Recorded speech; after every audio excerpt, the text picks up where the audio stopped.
Israel और फिलिस्तीन के बीच चल रही जंग को एक सप्ताह से ज्यादा हो गया, लेकिन अभी भी युद्ध विराम की कोई सूरत नजर नहीं आ रही है।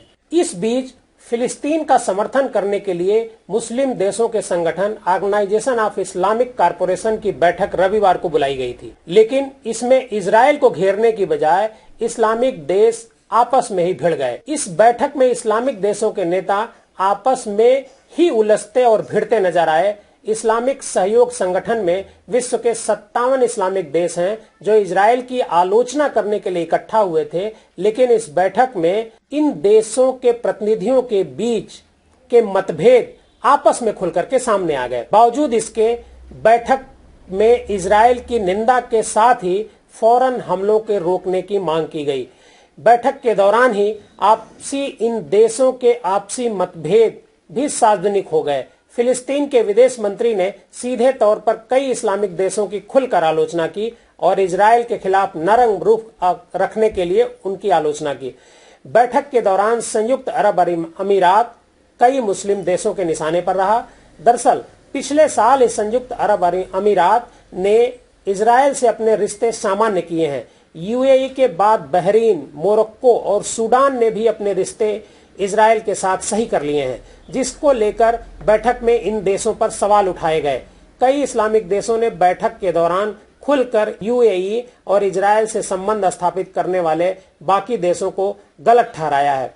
आईओसी की बैठक में बयान जारी कर बताया गया कि अल अक्सा मस्जिद मुस्लिम समुदाय की तीसरी सबसे पवित्र मस्जिद है और इस्लामिक दुनिया के लिए यह लाल रेखा है, लेकिन वहां कोई स्थिरता और सुरक्षा नहीं है सिवाय इसके कि उसे कब्जे से आजाद करवाया जाए। अगर इजरायल अपनी सीमा रेखा को पार करने की कोशिश करता है तो इसे बर्दाश्त नहीं किया जाएगा। इस्लामिक सहयोग संगठन ने अपने बयान में इजरायली कार्रवाई को अंतर्राष्ट्रीय शांति और सुरक्षा के लिए सीधे तौर पर खतरा बताया है। बैठक के दौरान पाकिस्तान और तुर्की का रुख सबसे ज्यादा आक्रामक था। वहीं मलेशिया, इंडोनेशिया और ब्रुनेई ने संयुक्त राष्ट्र महासभा की अलग से आपातकालीन बैठक बुलाने की मांग की।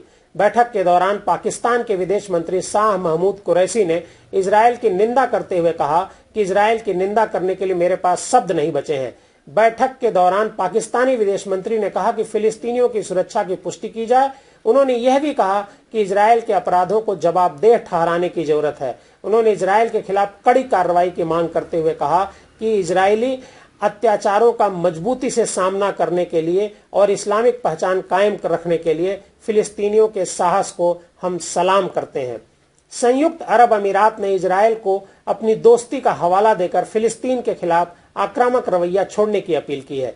इसके लिए यूएई ने अमेरिका के पूर्व राष्ट्रपति डोनाल्ड ट्रंप के नेतृत्व में अब्राहम समझौते का भी हवाला दिया और संघर्ष विराम की अपील की।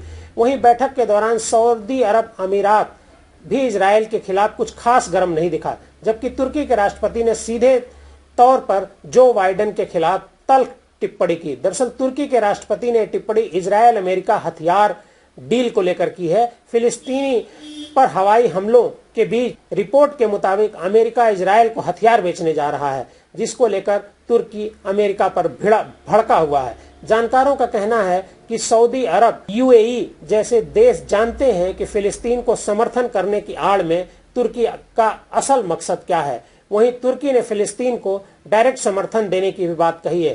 तुर्की के राष्ट्रपति ने कहा कि तुर्की के 84 मिलियन लोग फिलिस्तीन के साथ खड़े हैं।